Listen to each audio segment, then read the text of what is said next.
Satu kesalahan Dewi Persik dibongkar Saipul Jamil, dia mantan istri gue kok terpancing fans Leslar. Satu kesalahan pedangdut Dewi Persik dibongkar Saipul Jamil yang terpancing omongan fans Leslar, Lesti Kejora Rizky Bilar, sehingga akhirnya berujung ke laporan pihak kepolisian. Saipul Jamil tak bisa melarang Dewi Persik marah-marah ke fans Leslar karena itu haknya.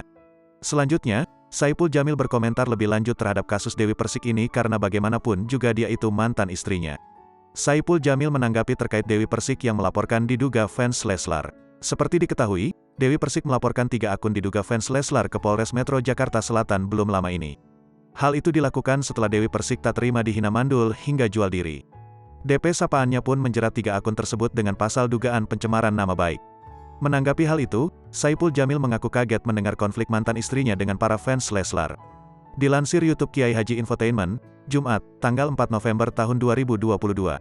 Gue kaget, tapi gue gak bisa berkomentar apa-apa, dia bukan siapa-siapa gue, dia cuma mantan istri gue, ungkap Saipul Jamil.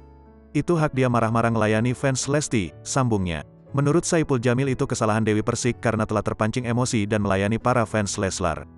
Kalau mantan bini gue salahnya dia kepancing, ngeladeni, terangnya. Saipul Jamil yang menanggapi reaksi warganet yang kecewa atas keputusan pencabutan laporan Lesti Kejora. Tak hanya itu, Saipul Jamil juga memberikan sentilan nyelekit terkait yang menghakimi Rizky Bilar dan Lesti Kejora. Lebih lanjut, mengingat Dewi Persik penyanyi besar, Saipul Jamil menyarankan DP untuk tidak melayani para fans Leslar lagi. Saran gue untuk mantan bini gue, Mami jangan diladeni, Mami penyanyi besar, selau aja, jelasnya. Kalau orang gak suka ya blokir aja beres, jangan diladeni, sambungnya.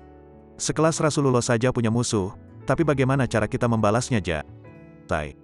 Seperti diketahui, Dewi Persik mulai diserang para fans Leslar setelah membahas kasus KDRT yang dialaminya bertepatan dengan kasus KDRT Lesti Kejora.